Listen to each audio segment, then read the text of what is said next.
the auto component sector. It is one of the largest employers and definitely contributes to the largest in terms of the GDP. Indian auto component industry or Indian MSME industry, it's a 3x increase in the export segment. The auto industry is undergoing a huge change from IC engine to an EV engine. EV, I would say it is at a very, very nascent stage. The brouhaha that is happening because of EV, it is yet to come.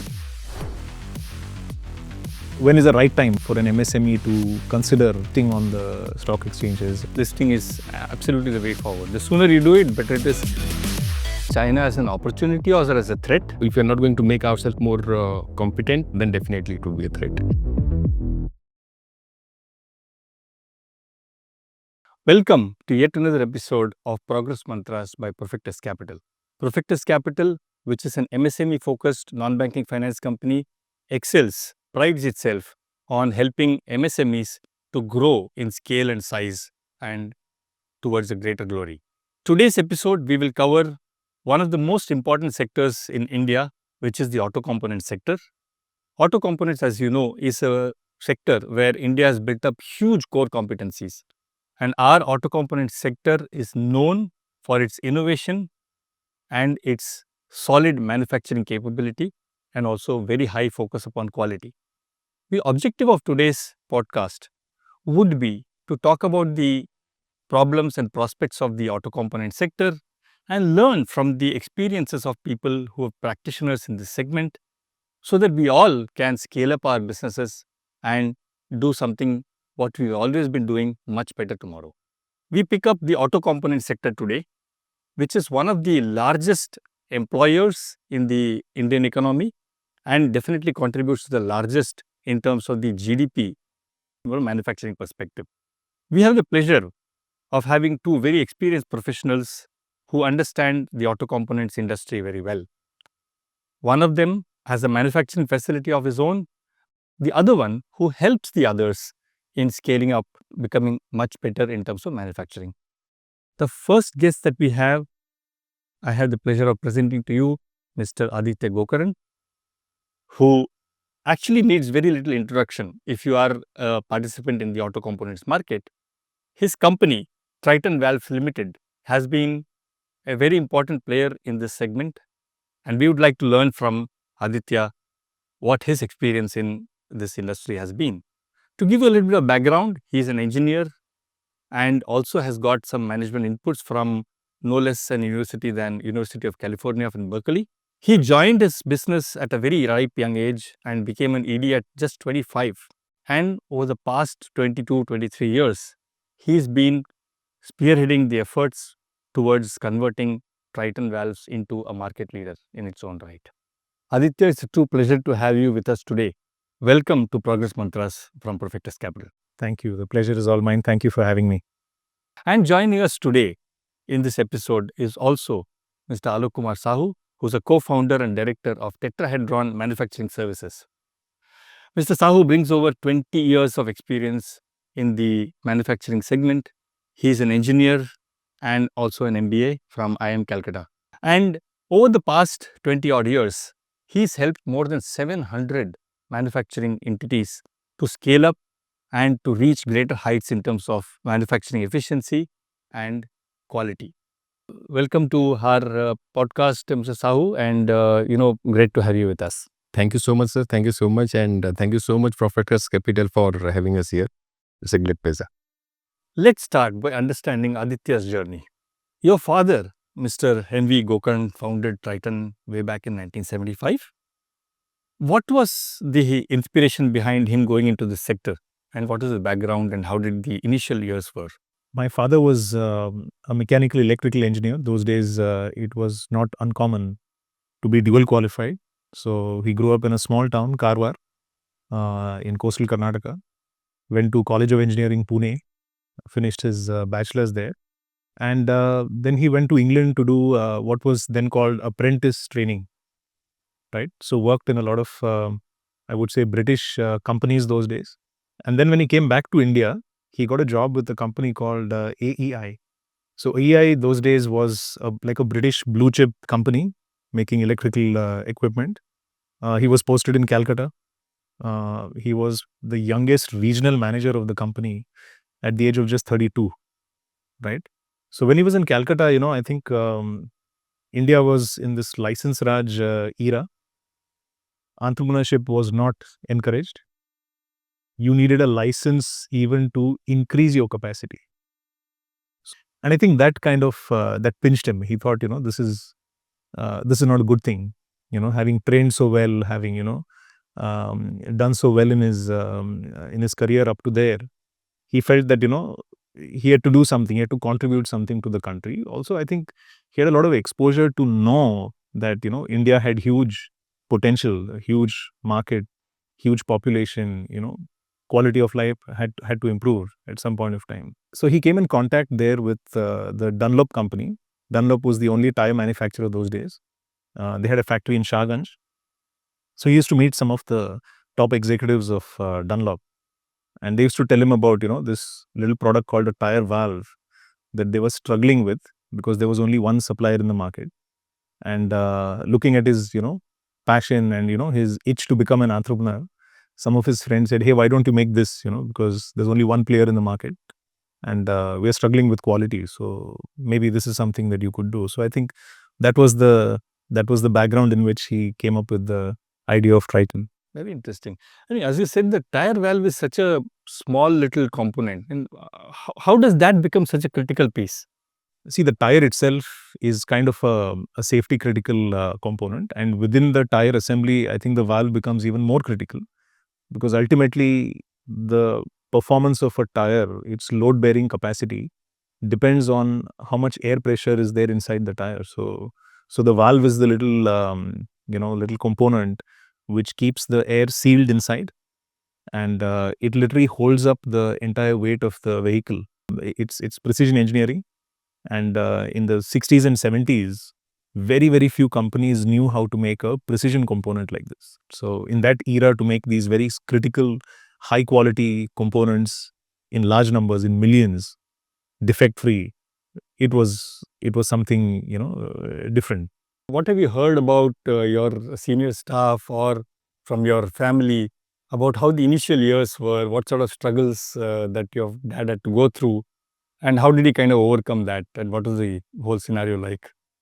See, my father had a tremendous amount of energy. He was a very passionate, intense kind of a person.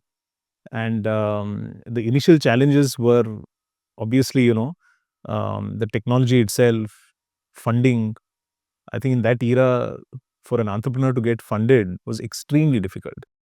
I think that in that era, my mother always says that even the government viewed profit as something bad, right? It was kind of a socialist era where there was a dream that India should be a socialist egalitarian society. It was a very difficult thing to get licenses, right? So my father had to go to Delhi for every small little thing. So hard times, I would say. In that era, nobody in their right mind would leave a job like my father had in AEI. Beautiful bungalow. He had an ambassador car from the company. He had staff in his home. He had driver, cook. Leaving that kind of a lifestyle and jumping into the entrepreneurial fray, I think it's something that very, very few people would have done. So my father actually incorporated the company as a public company, which was quite rare in that era. Why did he do that? He actually believed, having worked in England, having seen some of these large British multinationals, he believed that in the long run, right, you needed to create a corporate structure, right? And he was ready to sacrifice his personal interest right at the start to build an institution, not just a tire valve company. So the vision was very, very deep, very futuristic. And then he listed the company within the first 3 years, which again in that era was considered like a minor miracle by itself. So over the years, we've moved from making valves for tires and tubes to making tubeless valves. And now, of course, there's TPMS. And our capacities have grown over the years. We started with a very small capacity. Today, we have a capacity in excess of 180 million valves per annum. And of course, we're going to be 50 years this year. It's our golden jubilee year. It's a story of determination, of overcoming odds, handling crises, and so that's our little story over the last 50 years. Awesome. And from the time you entered the company till now, how has been the sales turnover been growing, and what's been the current scale right now? The time that I joined in 2002, we were doing about 35 crores in sales. And we just announced our annual results last week. We've done about 490 crores now for FY25. So 35 to 500 crores over 20 year period. Yeah, over a 20 year. 15 over times. a 20, Roughly. Yeah. Wow. Yeah. Very unfortunately, he passed away at a very premature age. Yeah. That I'm sure would have been both from a family perspective as well as from a business perspective, a fairly difficult time. You spoke about your mother, etc. And I believe at that time she kind of stepped in and effectively took over, although she was actually a teacher, right? She didn't have any experience or background in engineering or whatever. Yeah. How did that transition happen? And, how do you therefore see the role of your mother in this whole journey of transition and going through very difficult times?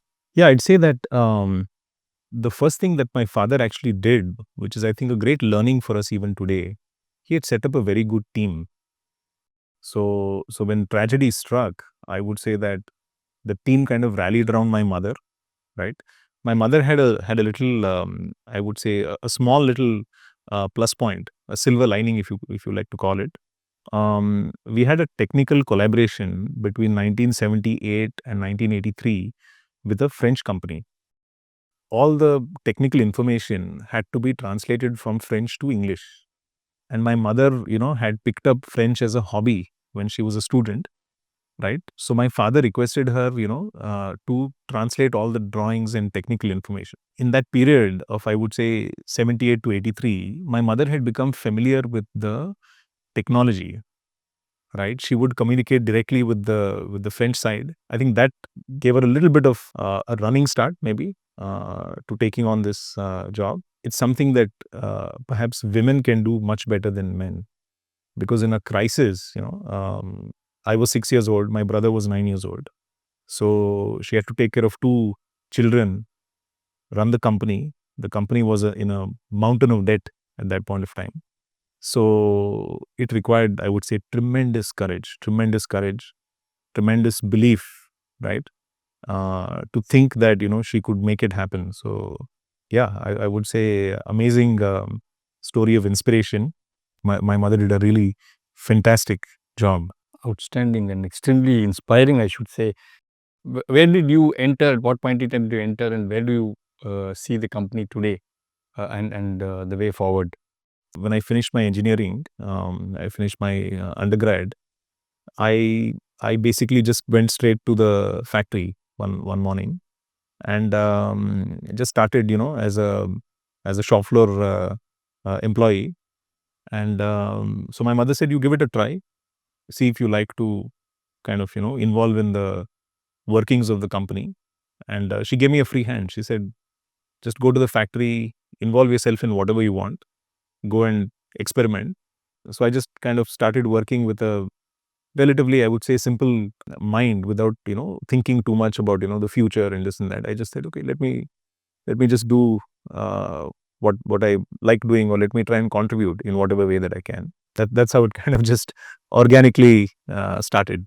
And did you face any kind of, see, you're obviously a youngster, right? Just fresh out of college and all that. And there would have been a lot of senior staff with a lot of experience and things like that. Did you find any kind of initial challenges in fitting into that sort of an environment? I was very lucky because everybody in the company treated me with a lot of respect. They welcomed me. People were, honestly, I have to say, people were extremely nice to me. I honestly didn't have a lot of challenges in terms of getting accepted by some of the seniors. I think they also, we had a family kind of atmosphere. We still do in the company. I think the challenges were more in terms of how to grow the company from here, what to do next, where to invest money, what technology to look at.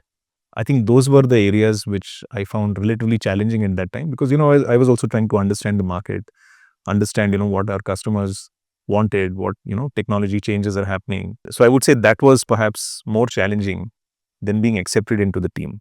So I didn't have the kind of challenges that, my mother or my father faced. But more in terms of, okay, how can we discover our true potential? It was more of that kind of a challenge rather than maybe an existential challenge of how do I just survive. What an awesome journey. Thank you so much for sharing your story with us. I am truly inspired by the kind of vision and the long-term strategy that your father and your mother adopted, and I'm quite sure our viewers are also drawing a lot of inspiration and lessons from your own experience. From a practitioner, let's now move to someone who helps others to practice very well. Alok Sahu, who's an engineer in MBA, has started this entire journey of not just doing it for himself, but helping others to grow faster and faster. How did this journey really start? Did you incorporate Tetrahedron on day one, or you gained experience after your college and then got into it? What does Tetrahedron actually mean? Just as usual, Odia kid from home and with the dream of passing out engineering. I did my engineering in 2003 and then got through a private company based out of Hyderabad, and fortunately got through a public sector organization manufacturing into steel segment. So in 2010, after working for almost 7 years, I thought of pursuing higher studies and got through a very good MBA college, did my MBA. And after MBA, my line has completely changed from, say, metal sector to management sector. By that time, I joined a company which is into consulting and advisory group in India, one of the largest. I came across a lot of Japanese people who are coming to India providing different kind of services, helping develop the manufacturing ecosystem, of course, with the government support of increasing the GDP contribution for manufacturing from, say, 15% to 25% that time. That was the target, 25. I'm seeing that the dream that was developed in almost 10, 15 years back is reaching to that level, of course. Will take some time, definitely. And during my engagement with a lot of companies, more than 500, 600 companies I worked, my job is to visit them. Visit to Japan frequently, did discuss with the Japanese counterparts, consultant, and actually understand what are the best practices that you can adopt from good manufacturing companies from Japan, and helped small, medium, and large companies to implement those things. During the course of my interaction with a lot of SMEs, I saw that there are 2-3 very basic but very pertinent issues to be resolved. One is regarding the way companies used to manufacture or look into the climate of manufacturing, environment of manufacturing, the system and style of manufacturing. Second part is about their inherent potential, which was yet to be explored with respect to developing new products, venturing into new market. And the third part is basically how they work with people. So these are the three aspects. I saw a lot of opportunities for this company to help. Then 2014, we started this company along with one of my batchmates. We have been in this company for last 11 years, and under this company, we have worked with more than 320 different manufacturing companies. We are basically industry agnostic, but majority of our segment of clientele from automotive industry, auto component, automobile. So that's the journey about how we started Tetrahedron. And the name is again very good question that you've asked it about Tetrahedron. The shape, which is a very stable shape, very stable shape. Tetrahedron looks like a triangular pyramid, having 3 triangular base and an apex. The 3 part of this triangle, that's one is about how do you improvise the process by helping our services. Second is how you help people who are working in manufacturing, and how you enable the technology. Combining these 3 things, how company can sustain, improvise the profit, reduce the cost, and various other business performance can be achieved. Hence the name Tetrahedron came into play. Very interesting. I mean, you basically converted a concept into a name, and that concept and the name effectively drives what you want to achieve through this company, right? Absolutely. Awesome. And you mentioned that, while you are industry agnostic, a large part of what you do relates to the auto component sector per se. How do you see that entire sector currently developing, in India? What do you think are the things that our entrepreneurs who are coming into this segment or who are wanting to grow in scale and size need to take comfort from or watch out for? From my experience, there are 2 to 3 different industry category which brings the best practices into India. So one is, of course, automotive. They are the prime movers or the torch bearer of different best practices that is been followed in India. Second is logistics and defense. And third one is aviation, to be precise. Nowadays, other companies are also coming, like pharmaceutical and food industry. Specifically for the last 5 years, I would say, despite of we are having a lot of issues with respect to, say, the inclusion of GST, inclusion of, say, demonetization, geopolitical situations like Middle East, the outbreak of corona and all these things. Despite of the fact that we are having a lot of issues, Indian auto component industry or Indian MSME industry, if you compare 2019 to 2025, I mean, it's a 3x increase in the export segment. And why I'm focusing on export segment? Because that shows that what kind of quality that we're driving. If it is not qualitative, our products are not quality oriented, then definitely exports are not going to be there. And the second part, if we talk about automobile, almost 5 to 7% of the whole segment of export that is happening, that is into auto component industry. The future is definitely good. The product segment has increased. There are new products are coming into market and the opportunities are exploding.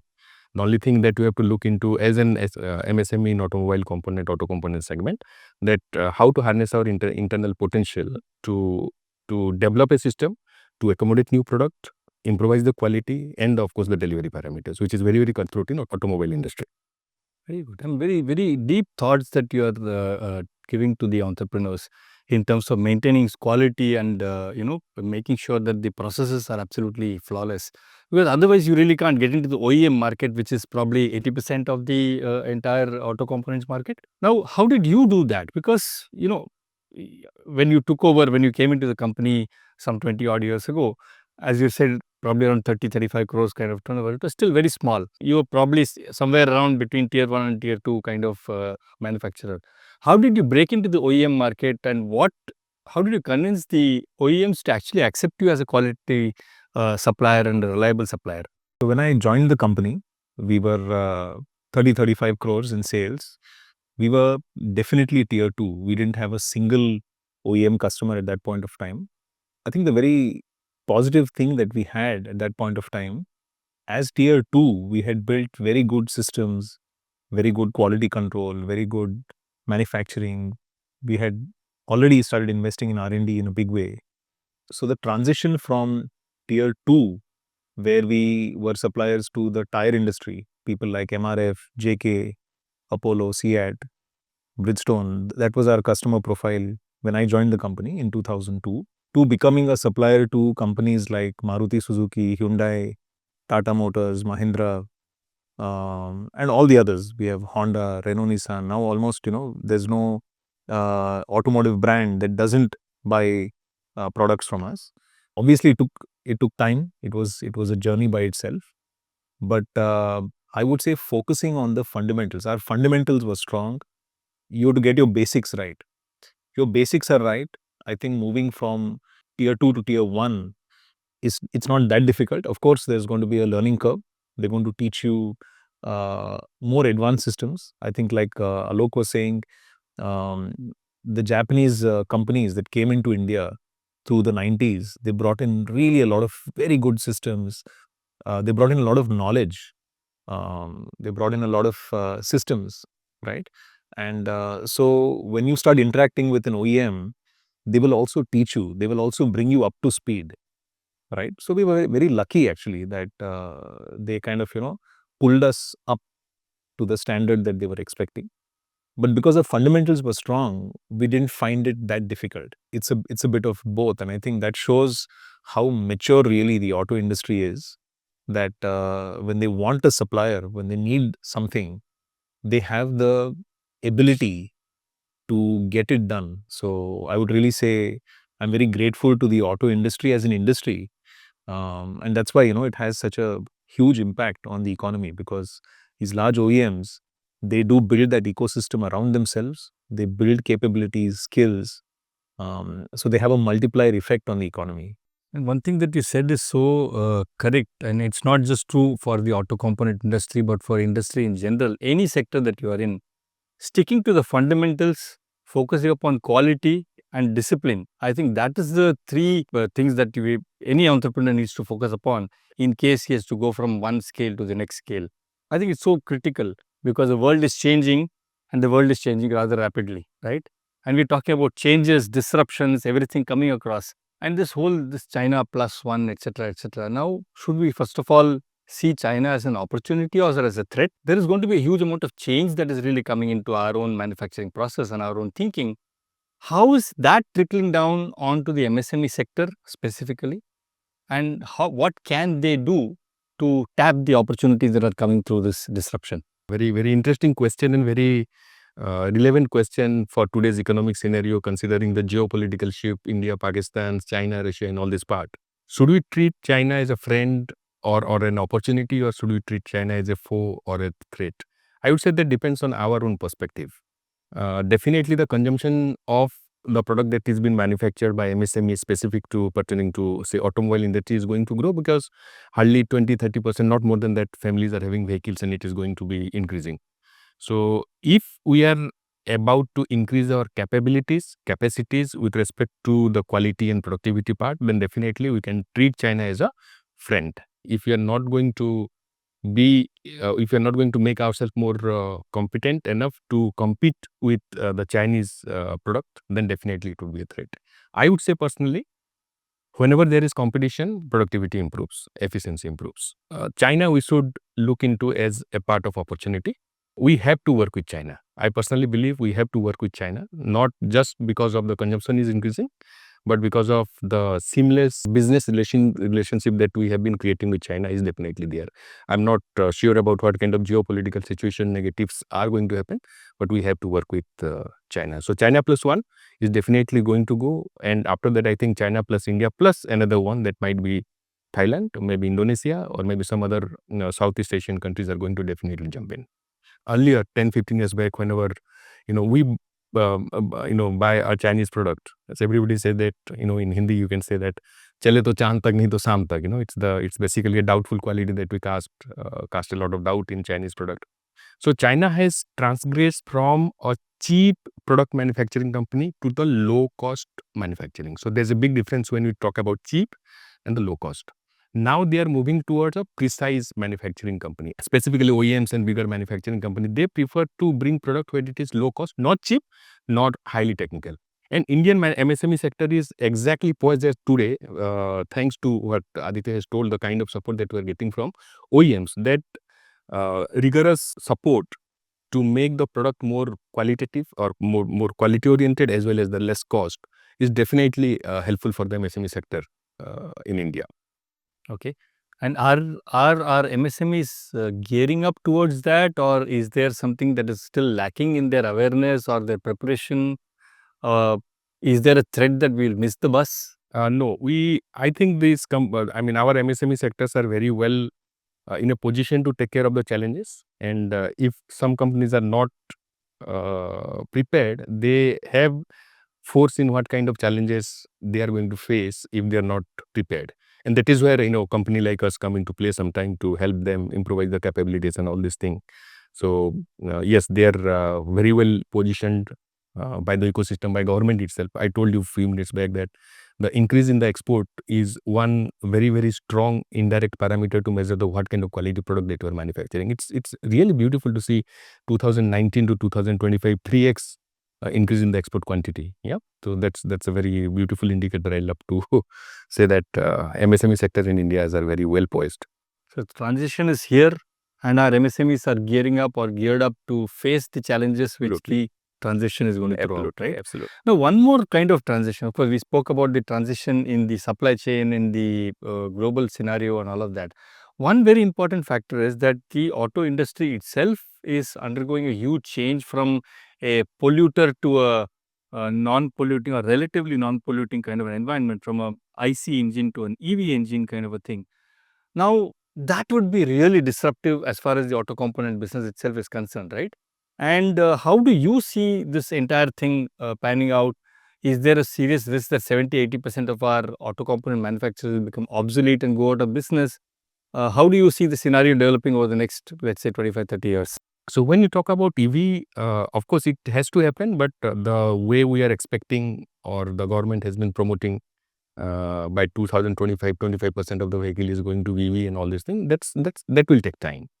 Because our infrastructure, our ecosystem is not yet matured enough to handle both the kind of support required for running a successful EV transport system, as well as we are not yet geared up for the reverse logistics of the battery, which is going to create a very, very big negative impact in our ecosystem. Plus, there are some geopolitical conditions. There is lobbying, which is not told by many of these government agency from the oil exporting countries, because if EV is coming, then definitely their business would be there, and they are big player. They have good amount of say in our government policies, and there are also companies who do not want some time to promote the EV culture. They have their own lobbying ground to do that.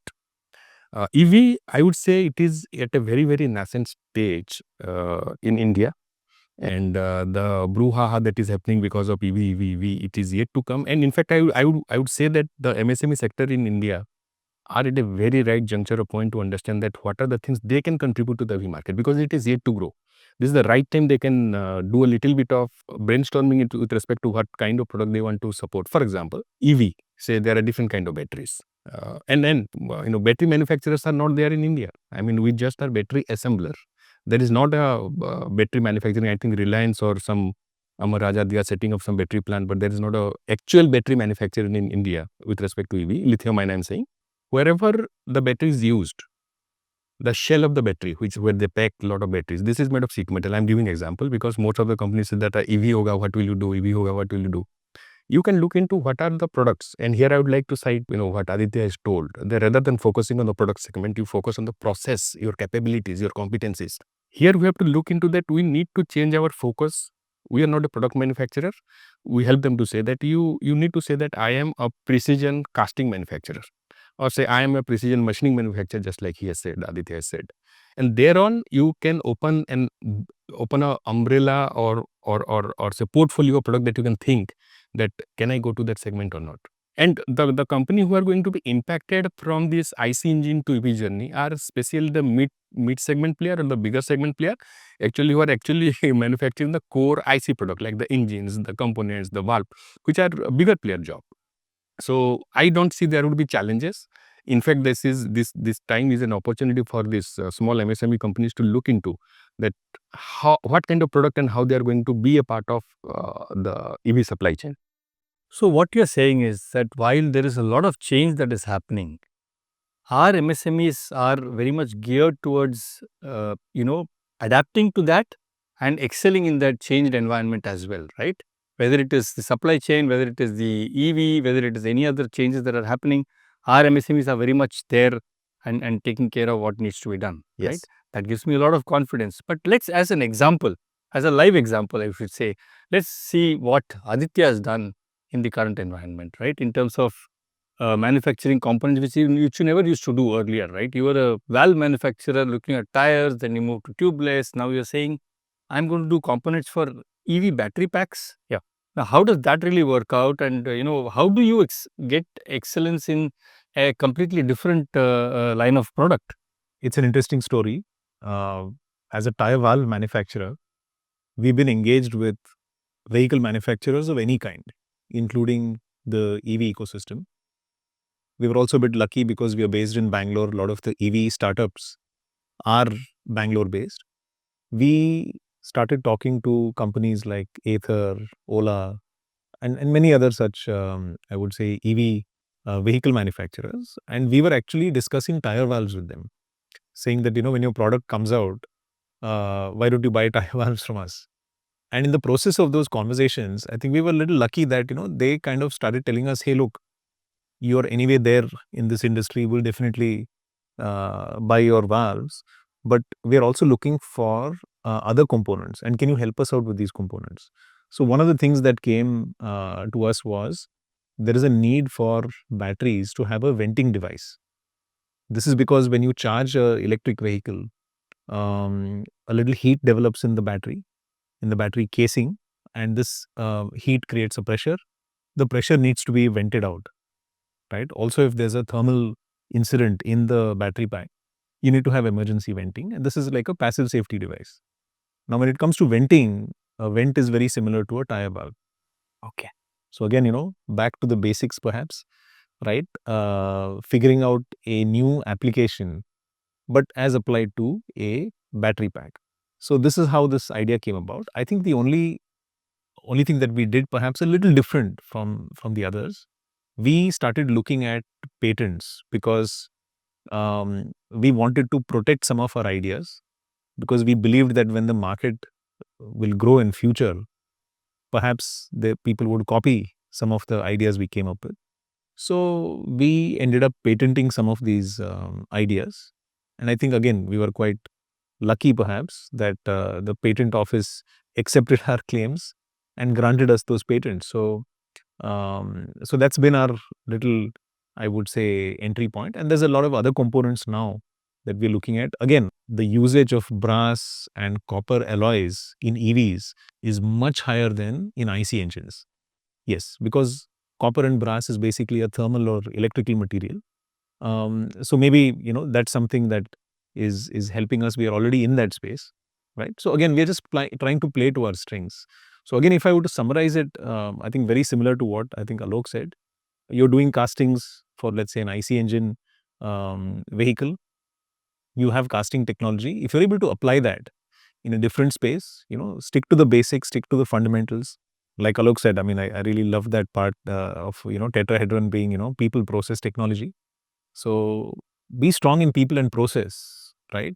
And you will be able to overcome changes in technology. So that's my little 2 cents on the Very interesting. on the And transition. in all of this, what is the role that you're also playing in import substitution and make in India, self-reliance? Because that's really important, because if Yeah. India has to grow, Yeah. make in India has to become a big success. No, there again, I'll say I'm extremely, extremely grateful to Government of India for really encouraging and understanding what is really at risk for the country, and coming out with policies to enable and strengthen the manufacturing environment in India.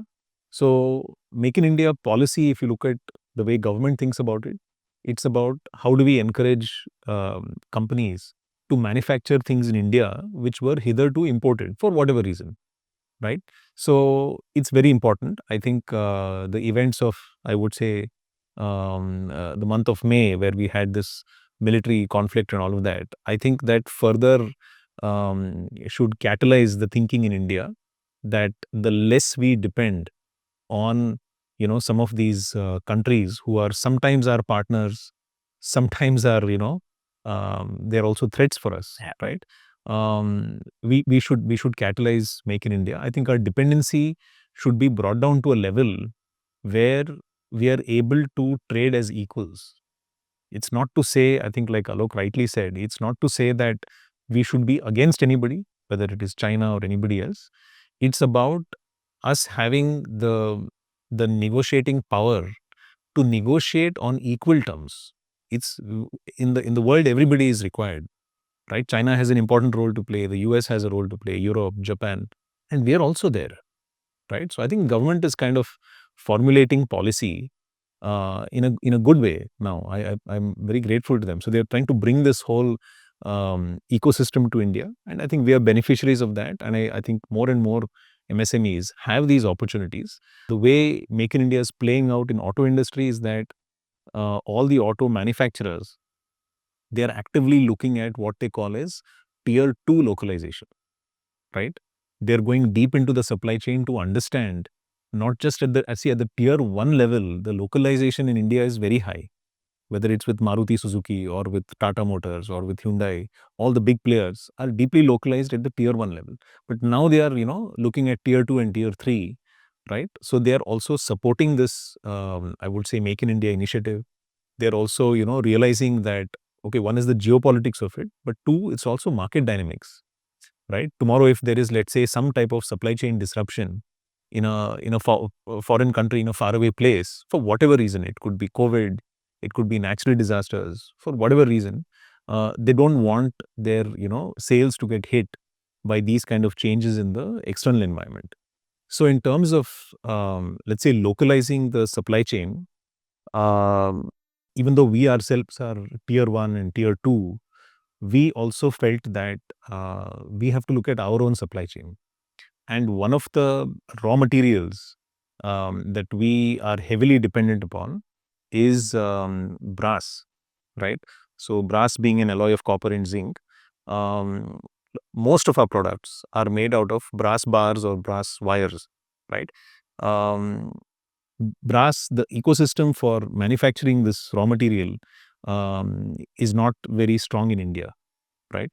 So we felt that we should now look at a backward integration opportunity to see whether we can bring the technology to India in terms of producing really high quality brass extrusions, which would not only de-risk our component business, but perhaps open up opportunities in the external market for us as well, right? So this is another, I would say, very crucial decision that I'm very grateful to our board of directors for approving this plan. Again, a risk to de-risk, I would say. So auto industry wants to localize for their own, self-interest, and it also works out, I would say, in the kind of the environment that India finds itself, where manufacturing is growing, auto industry is growing. We have a huge population. Our per capita GDP is, at an inflection point. So I think it's all coming together, and therefore the optimism of the next 10, 15 years. And also the other aspect is that you started off by manufacturing tire valves, right? Yeah. Now tires themselves have undergone a change. Yep. No longer do you have tube wala tires, you have tubeless tires and radials and this and that. So many things have changed. Today, you are not just stuck to tires. You are going into, refrigeration, you are going into various other things, you are getting into EV and so on and so forth. So there is a transition from a perspective or an area of influence as well, right? Yeah. How did that transition kind of get planned and executed? See, when I was appointed on the board as executive director in 2005, I was told just focus on internal capacity building up people, building up manufacturing capacity, getting involved in, expanding capacity. But I was not actually tasked with strategy and, what to do in future. When I became managing director, I was appointed as managing director in 2013. The role was fundamentally changed, right? Even though I just continued to be on the board, it was not just a designation change. I should really thank our chairman, Mr. S.K. Welling. He one day called me for a cup of coffee, and I was only 32 years old. He said to me, you were executive director, right? Now the board has made you managing director. Have you thought about what is the change in your role? What do you need to do now? Have you thought about it? So, as usual, I mumbled and blumbled and, said something. He said, no, I want you to think about it a little deeply. You don't have to answer the question right now, but come back to me. So, I slowly realized that the main thing I had to do was to de-risk the company, because at that point of time, we were a single product, single location company, right? So, as a board member and as the managing director of the company, I had to look at now, how do I de-risk this company, right? Because auto was going through, exactly as you said, a lot of changes, technology changes. Those technology changes, eventually we adapted to it, but it could have also happened that we might have got disrupted at that point of time, right? So the thought process was, okay, how do you de-risk? And in the process of de-risking, you actually end up taking risks sometimes, right? So many people would say to me, oh, you've got to diversify, right? You've got to get into something else. And when you get into something else, an unknown, maybe a new product or a new market, right? That's also risk, right? So in the enthusiasm to de-risk, you actually have to take risk. So then you have to calibrate that risk. So we started thinking, okay, there's no option. We'll have to take some risks. But how do we do it in a manner that doesn't rock the boat, that doesn't shake our fundamentals? So we started looking for component opportunities where we could play to our strengths. What are we good at doing, right? So there was a time when I used to conduct workshop sessions in the company, bring people together and, try and discover, start chatting, try and figure out what are we really good at doing, right? So finally we decided that, we are really good at processing brass, machining, forging, high precision, high pressure.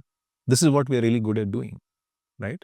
So then we started looking at what else can we do with the same skill sets so that while we are taking a risk, we are not rocking the boat, right?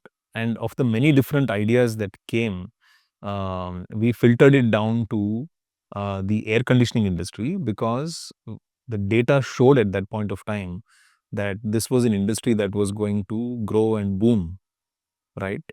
In auto industry, people look at how many cars are in the country per thousand of population. That's a measure of, how much the auto industry has penetrated the market. Similarly, if you look at the statistics for air conditioner, right, at that point of time, it was extremely, extremely low. We were probably one of the lowest in the world. And given the large population that we have, given the economic growth that we were having, we believed that this would be an interesting opportunity. And then we started experimenting, we started prototyping, we started preparing reports, showing it to our board members. And that's how that journey started in terms of getting into air conditioning components. Awesome. I think this some of the things that you mentioned, yes, you have to de-risk, but de-risking involves taking risk. But how do you take risk? You latch on to what is your core competency. Yes. Stick to that. Don't try to do something which is not known to you or something totally tangential, right? Yes. Stick to your core, Yeah. but at the same time, take risks which are meaningful risks. Yes. Don't rock the boat. Yeah. Keep the steady ship going. At the same time, you try to develop Yes. additional skills. Yes. In order to grow and move on. I mean, this is again something that people many times lose sight of. Jump into something that is probably not part of their core competency and get into trouble. When I used to be in at the IIM Ahmedabad, our strategy professor used to ask us a question. Tell me, why doesn't BHEL manufacture toothpaste?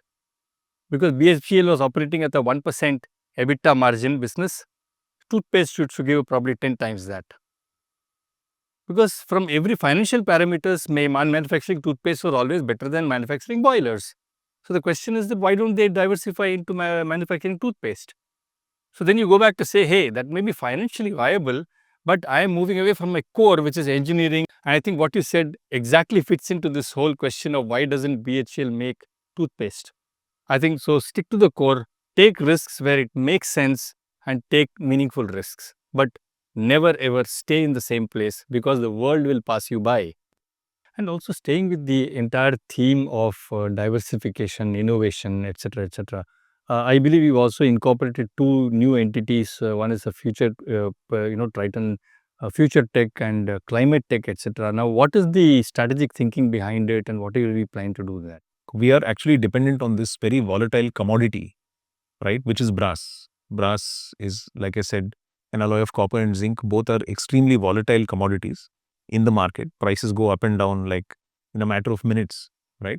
So this is something that, we looked at very deeply, and we decided that we should have a business model where there is some kind of internal hedging between our component businesses and our commodity business, right? So by establishing this kind of structure where we have two component businesses, and at the back end, we have a commodity business that is able to supply captively the raw material to the component businesses, and at the same time have its own base of customers. I think we are stringing together a very nice strategy of growing and de-risking almost simultaneously. So that's how we kind of, visualized these three entities. So the interplay between these entities is basically that, right? And I think it's unlocking a lot of growth for us. If you look at our last 5 years, I think we have been growing at a compounding rate of 14, 15, 18%, right? That's the kind of growth perhaps that we didn't experience in the previous 5 years. So yeah, I think we find ourselves at an interesting spot right now. So Make in India, diversification, de-risking, all of that sounds really great. But the key question that is always in my mind, at least, is that are our MSMEs really building up the kind of manufacturing capabilities that are required for a Make in India? Or is it just going to be relegated to being a political slogan or whatever, nice to hear, but really nothing much is happening on the ground? Can you share an example of somebody who's actually doing this and from the companies that you are consulting for? Make in India, of course, last 10, 11 years, it has been a very bold move by government of India, and I'm seeing that a lot of things are happening on the ground, both bigger companies and smaller companies adopting it. And nowadays, I think there are few more support system are being provided directly by government to get Make in India certificate. Of course, some content of this manufacturing portion has to be done localized. Of course, the speed at which government is expecting the Make in India initiative to be taken care of, but it is not happening. Two major concern what I see here in terms of many companies who are not able to achieve that Make in India part is with respect to the kind of infrastructure that is supposed to be there from the government side or say maybe industry side with respect to finding technologies, with respect to doing research and development. And being a small MSME company, many companies sometimes are not in a very financial strong position to invest money in R&D. These are the two concerns that I see which is hindering Make in India. So there is a certain amount of journey that needs to be traveled before we can truly say that our MSMEs are geared towards Make in India. Yes, I think there's a very predefined way that how we are going to call a company Make in India certified company. Company used to call us that I want to get a certificate for Make in India. Then we ask what is the journey that you have, and they say that from this much onwards, these are the percentage of content of our products are being done locally, at least locally in India, and we are eligible for getting the certificate. But help us to get this documentation done to apply for this Make in India's in the Make in India office, and then we'll get the Make in India certificate, brand, logos, and all this part. Specifically on the metal side, it is quite possible. On the plastic side, it is also quite possible. But if you talk about smaller companies who are into electronics and electrical part manufacturing, it is bit of concern because the technology involved in terms of developing the parts and product in electrical electronic segments are a bit tight. Or say we do not have that much of infrastructure to get it developed. But in an overall, almost more than 60% companies, MSME companies who are doing local manufacturing are getting this Make in India kind of certificates for that. So the journey is on. Of Yes. course, we'll get there sooner rather than later, right? And more importantly, it should not be a case that I want to get a Make in India certificate just for the sake of certificate. Of course. Are we really doing the justice that we are actually helping the local ecosystem to contribute to this manufacturing GDP? Yes, that's to be there. The other thing that kind of strikes me is that, especially in the auto segment, which has seen huge amount of technological transformation and increased levels of, I would say automation and process engineering and so on and so forth. You worked with Japanese companies and all that, and they have been the past masters in all of that. Now, keeping with the theme of changing technology and all of that, today we have IoT coming in, AI coming in, Industry 4.0 coming in. All these seem very sort of mind-bogglingly large and difficult as far as MSMEs are concerned. Do you think our auto component industry is somewhere there in terms of getting into some of these technologies and using those technologies for betterment of their own manufacturing process and product quality? Is it really affordable? Can I do something like that? Is there an immediate payoff so that, I don't have to give too much of investment, but I'll get immediate return? Is there something that you can guide us on this? I'd like to answer in two phases. The one is Industry 4.0, etc., and one is the TQM part which we have asked. The Industry 4.0 automation digitizations are called inorganic development. And the TQM, TPM, and other improvement activities, whatever happens, they are called organic improvement. The inorganic improvement technologies like Industry 4.0 IoTs, I have seen this kind of automation in my previous jobs. I think more, from 1970s, 1980s, the Russian technologies, the chemical factories, the steel factories, the fertilizer factories, they already had that kind of sensor available. We have to first understand when you talk about Industry 4.0, what exactly it is. And sometimes it's a bit sad to see that company when they want to do or implement Industry 4.0, I ask, what do you actually want to do? I mean, in Industry 4.0, we want to automate. And Industry 4.0 is not automation. Automation is already available in this market, like the sensors, the SCADA, the DCS, and everything.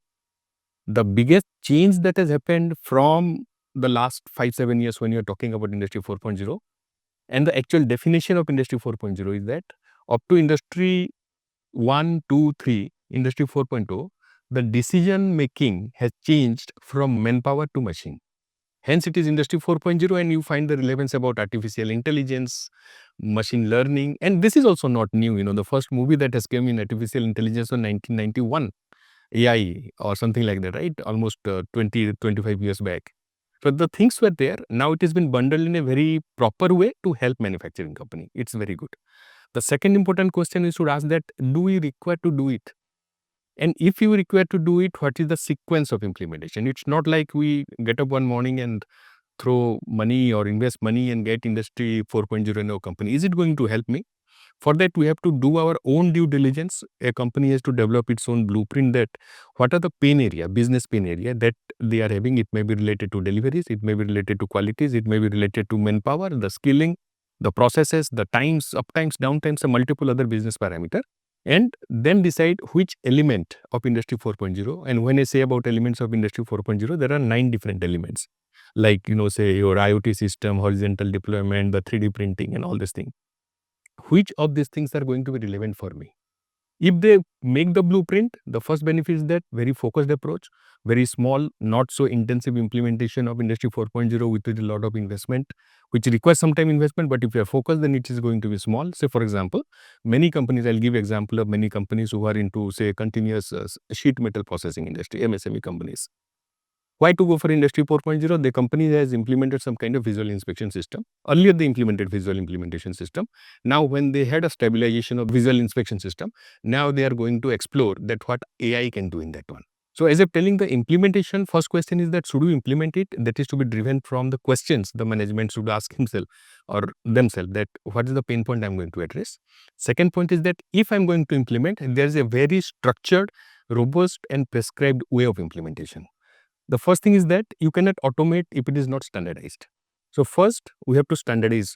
A company has to standardize the process, standardization. Second part is once they standardize the process, they have to automate it. After automation, they have to go to digitization. And after digitization, it has to go for Industry 4.0. So if you go from, say, without standardization to Industry 4.0, you are nothing but inviting failures. There is no need of speeding of this implementation. It has to be an organic way because the tools are inorganic. It has to be organic. People should understand the capabilities, and specific to MSME people, say there would be a little bit of relevant people required for doing the data analytics. You don't have that much of data genius in MSME company. So are they going to able to do it? There are few people who would be able to do certain kind of PLC programming or Raspberry programming as other programmings are required. Are these MSME have the people to do it? No. So it has to be the journey for, say, standardization, automation, digitization and Industry 4.0 has to be organic. It has to start integrating the blood of the company. Then it will be advisable. Otherwise, there is no hard and fast rule. There is no requirement of going for Industry 4.0 without addressing, if you do not have any business issues to take care of. So the process re-engineering, process control, that discipline, standardization, that comes first, then all of these things kind of follow in a logical sequence, yes. Right? And these topics are very fascinating. When you talk about this thing, we're getting very excited to do it. I worked with Japanese companies and they have done this Kanban system and a lot of beautiful tools, technique, flow management system. We as an Indian company, we always tend to have our own kind of technology to digitize it, and that actually brings something failure. So I actually give caution to companies that are you using the technology for your betterment or are you using technology just for the sake of technology? That's an important point. Yeah.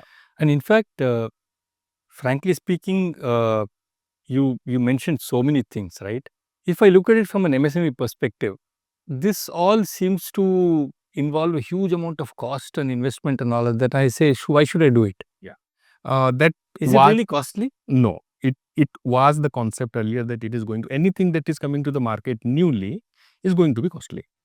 In fact, big company, they are also waiting and testing the water that how it is going to help them. They are doing their due diligence, the strategy. Then only they think, should they go for it or not? And I specifically suggest my MSME client that do not fall prey for the technology. You just think that it is going to be relevant for you. Second part, even if you're taking it, there are nowadays the frugal way. Indian companies are developing the Industry 4.0 complete solution.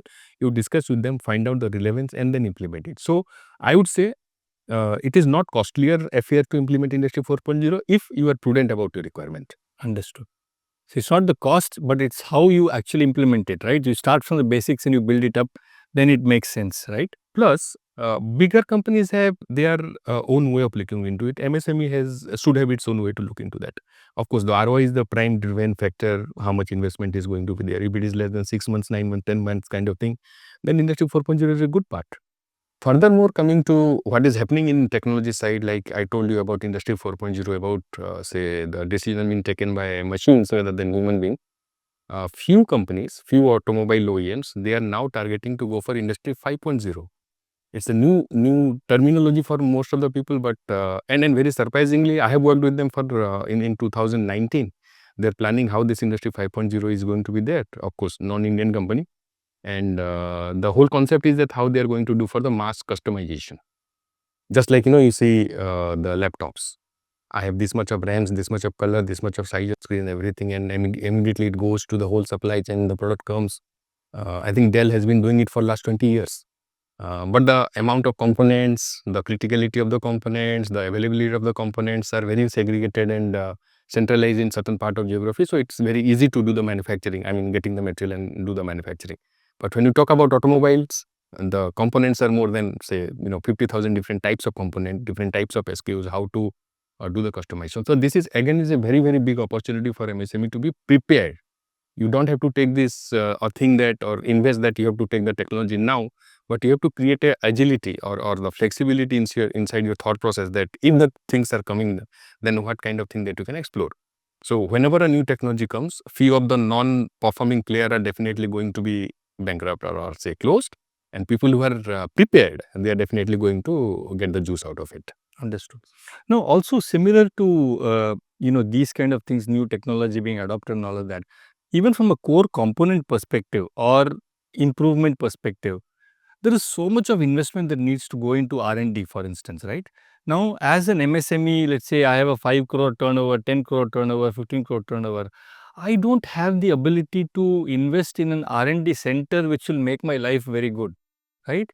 How do we solve that kind of an issue? Dedicated R&D center is not possible for, or rather I would say captive R&D center is not possible, right? So what's the solution? Is there something that you are seeing happening in the market? Yeah, very well.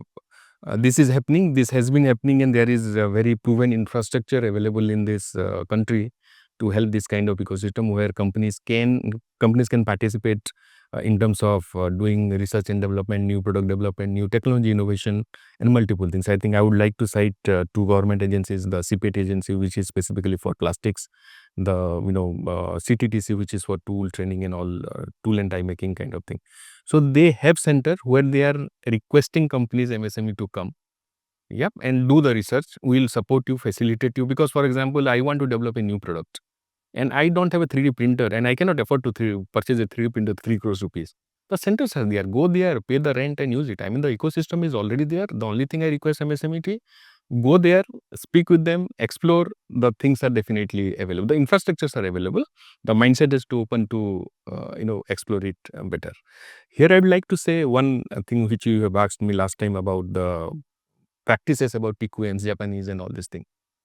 Similar to Industry 4.0, which I told as an inorganic part, these things are inorganic in nature, and this plays a very important role.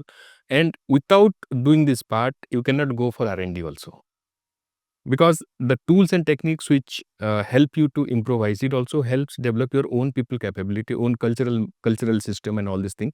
Without that, even if you have an R&D center, it is not going to be helpful. Coming to what kind of preparation the MSME should do, first we have to identify what kind of issues we are having. There could be multiple different issues, but the most important issues, like say for example, availability of manpower, the skilling issues. There's a very beautiful concept called dojo skilling center. And I told earlier that a lot of tier 1 automobile companies, tier 2 automobile companies, as well as OEMs are promoting that the dojo center is going to be very important for the skill center. And it is a very proven methodology how you can speed up the way the skilling methodology happens. It is primarily driven from the Japanese manufacturing practices, very robust system for the skilling initiative. Second part, when you are facing issues with respect to the profitability, then there are multiple different tools, techniques, approaches and systems are available. One very simple methodology which you can definitely refer in websites and Google, like the lean methodology, lean manufacturing practices, which not only help you to improve the productivity of the people, but it help you to reduce the inventory management system. It It used to improvise their machine availability, machine utilization, reduce the machine downtime, so it help you to improve the quality and all these things. Very specific focus when you are having a lot of issues with respect to machine availability, you go for a very proven methodology, almost 30-40 years proven methodology, which is called total productive maintenance, TPM. And a lot of companies are implementing. I'm sure that Aditya's company is also implementing TPM. That's a very robust methodology whenever you are having issues with respect to machine availabilities and all this. But though it is not only about machine availability, it takes care of almost all gamut of issues that your company has. You have any pertinent issues with respect to quality, then of course very structured methodology called TQM, total quality management, and that help you to improvise the quality, cost of quality, customer satisfaction index, new product development also it helps a lot. Quality function developments, there are different systems to that one. And nowadays mid-size company who have grown from MSME to the next level, they are aiming to get this Deming certification. The Deming certification is one of the most renowned world-class quality management system certification which companies are trying to do. So the framework, the methodologies, the systems are available. The MSME required to be a little bit more dedicated. It's not like these are intensive and it is going to cost you huge amount of money, but yes, of course, little bit of investment in time and energy and financial investment will be required. But it gives tremendous result to the smaller companies, so that as well as it creates a good amount of culture inside your organization for future sustainability. So it's a sequential activity. First, set up your system, culture and all these things, improvise your capabilities, competencies, then go for R&D and then patent and all these things. It is a logical sequence that will follow automatically. So follow the process, maintain the logical sequence. Ecosystem is available, so therefore it's not necessarily very costly. Right? Necessarily That's not exactly very your costly. one message to the MSMEs. Yes, Very very great. good. I mean, I'm quite sure a lot of us wouldn't have heard about some of these developments that are happening in the ecosystem. So it's great to hear from you. I would and like to cite an example that may not be relevant for automotive industry, but I have seen MSME companies, they are going to private colleges and government colleges like NITs and IITs and all these things. They have a beautiful infrastructure to support research and development. They are taking the product, they are bringing a product from outside, from China, and taking it directly to the colleges. In fact, I supported one of these very special material manufacturer from Ranchi to go to my engineering college, connect with my professor, and then they discuss something to take it forward. That infrastructure, you go to the local college, you take the product, you do the reverse engineering, you make your own competence with the aptitude that on what you are going to replace, what Aditya has told, to reduce the dependency on import kind of thing. And you have a new product in front of you with your own, manufacturing capabilities. So ecosystem is very much available. It's only about mindset that we open up, seeing that what are the things available and how to explore the available ecosystem to for best benefits. Of course, Aditya, you are no longer an MSME, right? And therefore, you don't have the problems of cost and not being able to afford a dedicated R&D and all of that. So, what is your game plan as far as R&D is concerned, so that you keep innovating, keep going towards the zero defect, and obviously you've got lots of awards, but how do you keep sustaining that and upping the game all the time? See, I would say necessity is the mother of all invention, right? I think the average Indian MSME entrepreneur is extremely smart, is extremely street smart, in fact, right? So, see, R&D doesn't necessarily mean you have to do research. When we say R&D, there's research and development. I think what is most relevant to MSMEs is the development part, right? How do you develop? You don't need to crack fundamental science, right?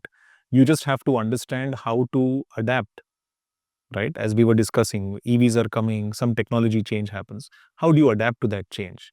So I would say most MSMEs would actually be doing development, because see, a lot of the entrepreneurs that I've seen in our little industry, a lot of them are technically very sound, they're well trained, they've run their businesses for long enough to know what they need to do and how they need to do it, right? The only thing perhaps, like Alok said, they need support of the educational institutions, the research institutions, consulting, companies like Alok's, to kind of catalyze and, crystallize something, right?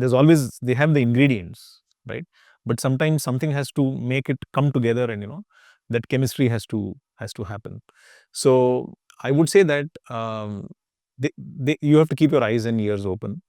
you have to make sure that there is a demand for what you're doing. So everything starts with the customer, especially with auto industry, right? In auto industry, I can tell you that you will get a lot of ideas, you'll get a lot of opportunities if you are closely communicating with your customers, working very closely with with your customers to understand what is changing, what do they want you to do, and you have to be flexible, right? You have to be ready to adapt and change with time.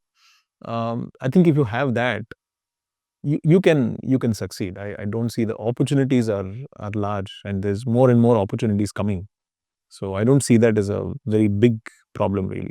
So can you share with us some examples of how you gained by deploying your R&D center, and is there some kind of a concrete example that you can share? Yeah, so yeah, for sure. See, basically how we started the R&D center is that, see, we were already doing a lot of technically challenging things because our product demands it, right? Our product is a little complicated to manufacture. We frankly, put up a separate R&D center. After I came on the scene, I did that. At that point of time, there was one thought process that, companies were given tax benefits, right? You get approved with DSIR, and then you get accelerated depreciation on the investments that you make in R&D. So we wanted to comply with those regulations so that we could get some tax benefits. And in the process, we ended up, setting up a very nice place. We bought a lot of very good instruments, and we hired a lot of young people to start experiments with those instruments that we had. In our company, we sometimes joke about it. We like to say, these are boys' toys, right? For example, we buy let's say a spectrometer, which can do elemental analysis of metals, right? Then we would go and maybe hire a young, let's say BE graduate, and give him 20 different materials and tell him, okay, make a comparative study between the brass supplied by A supplier, B supplier, C supplier, aluminum from A supplier, B supplier, C supplier, right? Start studying our tools, what kind of steel we are, just start, you have an instrument, right? Play around with it and first, start figuring out. That's one way to do it. Another way to do it typically is to kind of benchmark, we call it product tear downs. Pick up products from the market, see what your competitors are doing, tear it down, right? And try and understand how they've done it, right? So we call it tear down analysis, right? Reverse engineering, A type of perhaps, reverse yeah. engineering. So there are different ways. It doesn't mean that you have to have an R&D center very formally in place. It doesn't mean that, right? It's just you should have that curiosity. Okay, somebody in the world is doing something different. I want to get into that. Okay, how do you do it? You start in a very simple, logical way. Like I said, you just break stuff down, start figuring it out, bring all your capable people, whoever you have in the team, together, and make them work on it. Give little assignments to people. Hey, you figure out this part, you figure out this part, you figure out this part, right? And create a bit of excitement, enthusiasm in the team. And in manufacturing, work can be sometimes very monotonous. So sometimes, this kind of activity, it kind of, creates a bit of buzz and excitement for people. Hey, it's something different from my regular work. Let me go and try it. So it's all about also how you motivate people, how you, create that excitement in the team. So in terms of our own R&D center, right, how did it benefit us? How did it help? When we wanted to make, let's say, our air conditioning products, right, that's where I would say our R&D center came to play a very major role in that development, because that required us to learn certain new processes.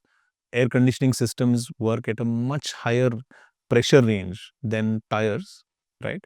So we had to understand, how to develop high pressure components, right? Much higher than what we were used to at that point of time. And I think R&D really helped us. So one of the benefits that we got out of investing in our R&D center is that today we have 11 patents to our name. And it's also, formalizing that R&D center also helped us to acquire some talent, right? When you go into the market and, you're looking for, let's say, a test engineer who's only going to do testing, or you look for a design engineer who's only going to make designs. When you have your own separate space, separate R&D center, it's easier to attract that talent. We even had to make certain changes to our HR policies. right? Because, in the R&D center, you can't have the same policies as a manufacturing setup, where people have to clock in and clock out at a very specific time. They have very, very, operational day-to-day goals and KPIs. Here, you have to be a little generous with time. You have to be a little generous with people. Give them time, allow them to fail, allow them to make mistakes, right? But in a controlled environment, right? So yeah, I would say that's the little It's so learning and interesting journey that that we you had. touched upon people and motivating them, building a team, giving the right kind of skills as an important point. I mean, today you have what, 350 plus kind of employees, and many of them, I'm quite sure, have been with you for a fairly longish time. How do you sort of continually upskill your manpower, keep them motivated, so that it's been a very fast changing world. How do you help them to gear up for all of this? And what's your mantra for your people management?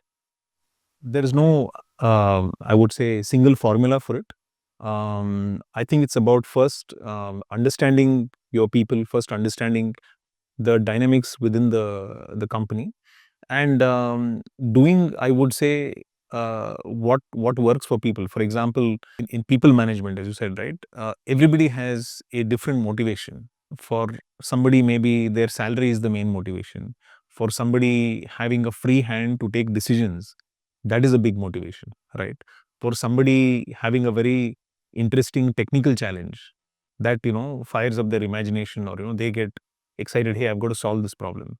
So you have to be a little bit, I would say, you have to be a little bit hands-on. So in our company, how we do it is that I personally get involved in some of these activities. I like to sit with the team members, go and sit in the R&D, go and sit in the manufacturing departments, chat with people. So for them, that itself is a bit of a motivation, and for me, it's learning. It's assessing who's really capable of doing something, and who can be entrusted with a bigger, let's say, challenge or a bigger responsibility. It's like that. So I'd say that there's no one single mantra that works, right? And it's a work in progress, because see, employee motivation is a very complex thing. I mean, I would say human motivation in general. I think we are very complex creatures, right? And our motivations change. The things that we are attracted to change with time. So you have to be constantly, putting the stethoscope on the on the people front, and keep understanding what is it that what's changed, what's how the pulse is kind of changing, and then you have to keep adapting to that. I can tell you, we've had some successes and we've had some failures also, right? We've had some good talent leaving us also, right? So yeah, it's you sometimes learn from the University of Hard Knocks, as they call it. Yeah, yes. And you did say that there is no one mantra. And but if I were to generalize or at least summarize what you said, I think the one mantra that has probably helped for you and which could help everybody else is being sensitive to their needs. Oh yeah, of And course. that would be, if I were to pick out one mantra and you say that, okay, Yes. and be in touch with them, Yes. have the pulse, and then you act accordingly, so that the team kind of changes and adapts itself to. Yes. So I'll tell you about a very interesting people challenge that we faced. For many years in our company, we didn't have a union. We didn't have a workers' union. Suddenly, a union got formed in 2006. Right. I must have been 26 years old at that time. So I didn't know the rules, the regulations. I didn't know anything about labor law. I didn't even know whom to consult to kind of handle this union. But I would say we eventually kind of brought everything to a relatively good situation. And I think the only reason why we were able to do that is because I think we were able to communicate very clearly with people about what is our expectation, right? And what is acceptable and what is not acceptable. So I think um, if you were to ask me to summarize, let's say, people strategy at a factory level, right? I would say it's very important to be fair and firm. Fair and firm. I'd compress it into just two words, right? You have to be fair, you have to be firm. If you're kind of dilly-dallying, right? Somebody comes and asks you something that, let's take salary as an example. Somebody is asking you an abnormal increase in salary. You need to very quickly decide, right, where is that line, and then you got to stick to it, whether you get the result that you want or not, right? Because then it's going to affect the whole, because Absolutely. because people are always watching, right, what happens with X employee, and that is going to affect the others who may not even be directly involved in that matter. Correct. So I would say fair and firm at that level. I think that is kind of been our success mantra, maybe. Very interesting. Just to sort of take it to a more general sort of a level, clearly when we talk about India is obviously now the most populous nation, and definitely the one which has got the lowest maximum amount of workforce, right, below 35 and all of that. Quantity is one thing, but quality is something totally different, right? And when I speak to MSMEs, the first thing that they say is, okay, paisa nahi milta hai. Number two, people are not available. Skills are a major problem, right? And I don't get the right kind of people who even knows how to do a welding, for instance. He may be an engineer, but he doesn't know how to do welding. How do you kind of tackle that from an MSME perspective? Very interesting question, and I would like to, in fact, congratulate what Aditya has told about his company, how he is dealing with the skilling initiative, people motivation. And we must say that skilling is not just for the sake of skilling, it is basically for enablement of a person.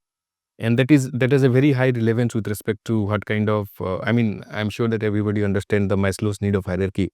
And the first first level is basically my physiological needs are taken care of or not.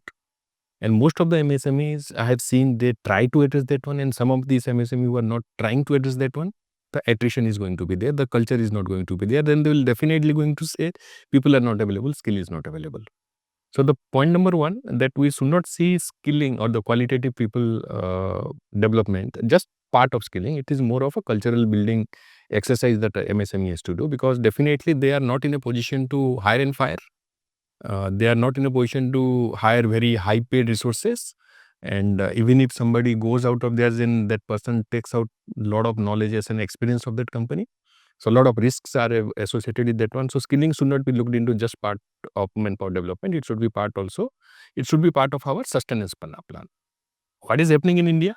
Specifically, predominantly, automotive sector, it has ramped up like anything from the last 7-8 years, from 2016-17 onwards. And I would like to cite this India's largest four-wheeler manufacturing company, who has made it mandatory for their tier 1 and tier 2 company to implement some sort of skilling center. Without that skilling center, they are not going to deal with that one, because that bigger company has understood the improvement activities, what is with respect to productivity improvement and all kind of organic improvement, whatever they want to implement, has sometime is going to hit the ceiling sometime. And the next thing that is going to be crucial for Indian scenario is basically skilling. And government has been focusing a lot of initiative on that part. Of course, few of them were not so successful. Few are definitely going to be successful after learning the mistakes what they've done from the unsuccessful skilling initiative. So a lot of companies are in automobile industry, they are doing it. The challenges that I see, that company are not, most of these MSME, they are not looking this skilling initiative as a part of the investment. They sometimes look it as a part of expense. And that's where the whole philosophical concept of how you want to do development of your company is missing sometime. And skilling is, if you ask me that how I am dealing with skilling, yes, we are helping company to develop the best possible skilling practices, skilling metrics, enabling people, developing the cultural things. People would be able to learn something in that company, and as well as they are going to continue in that company, which are very, very important for MSMEs. The point what I'm trying to make here is skilling is not difficult, it is easy, provided you have a very, very specific focus on what kind of skilling we are going to do. And skilling should not be looked into just like an initiative or an HR initiative. It should be a completely management thing to Absolutely. be looked into. Beside automobile industry, it is also important, of course, because EV segment you talk about. The companies like the largest company, Ola, which is doing that work, they are also focusing toward the skilling. Ether itself is going to focus a lot of thing into a skilling part. Almost all companies who are into say IC engine or EV segment or other product segment, they are focusing on the skilling very, very aggressively. And thanks to Government of India, because they are increasing the per day salary or the per day wages, now they are companies are very cautious that we have to pay, so we need more skilled people to be part of our team. Absolutely. And attrition is also taken care of if you have a proper skilling. Just like he has told, complaints from some of these MSME owner that people are not aligned towards my vision, or they are not working hard, or they are doing 2 punch 1 lunch kind of activities. Why it is happening? We have to ask the question that why the person who is working, the laborer or the worker or the supervisor or the junior engineer, should think about you. The question is very important, that how you are listening to them, they are going to listen to you in that aspect. What kind of support you are providing, what kind of culture you are providing, what kind of career progression you are providing. That actually help the person to think that, I have a proper, safe, prosperous career in your company, so I will be able to work more, dedicate myself more towards development of the company. So this is basically a win-win relationship. We should look into that skilling domain provides. I think the key factor, the last part that you mentioned, is so important. I mean, it's we always say ek haath se tali nahi bajta, right? So if you really want to focus upon workers' productivity, and if you want to focus upon zero defect quality kind of things, obviously there is the other side of it also. How it's not just dependent upon the worker's skill, it's also depending upon what is the manager's skill or the MSME owner's skill, right? Which is something which is rarely it gets talked about, right? People all say, how to teach the workers what to do, but how to teach the manager to manage, right? How to teach the owner to manage, right? One of the things that I keep getting worried about in many of the MSMEs that we finance too, is that they are very good at a particular scale, right? He is good for 5 crore, 6 crore turnover. The moment he crosses, let's say, a 10 crore turnover, his own skill sets become a liability because he is not letting go. He doesn't want professionalization of the management. He says कि 40 साल से हम ये करते आए हैं, 41वें साल में भी यही करेंगे. So there is no, urge on the owner himself to change, listen to people, adapt himself. So how will he manage a 100 crore business? Yeah. Is that something that you get worried about? This is almost case of 95% of MSME we work, that there is no second person to take care of the business. Second part is, it also has a very good positive correlation with the previous questions related to skilling. As I've told you, skilling should not be looked into just as a part of HR activity. It should be looked into that what kind of career progression you are giving a supervisor. I would like to cite an example of a mid-sized company. I think they were MSME in terms of the categorization with respect to revenue. I've seen the people who have worked, passed out diploma engineering, became the plant head in that company and still continuing for 17 years in this MSME. Automobile companies. So the success stories are there, but if you see the management role, their way of looking into the people career development was beautiful. I mean, they're a Chennai based company. They, just like Aditya has told, that you ask them to do the mistake in the control environment, appreciate the mistake, and again facilitate or say that you have to repeat the mistake or you have to do something. Keep on. The cycle has to go on rigorously every day with discipline and dedicated way. Then people have the confidence that even if I'm doing mistake, I'm going to be there. And they are ready for taking more responsibilities when the management is going from 5 crores to say 50 crores. The people are ready to take care of this responsibility because they have the confidence that the company is thinking about me, and I have a better future in that company. The apprehension of the senior management team that if I teach them and they leave and all this thing, there's a very proper statement said by our story actually. The CFO is asking the CEO that, sir, we are training people and they are leaving the company, getting better job. So we have lost good amount of money in the training part, skilling part.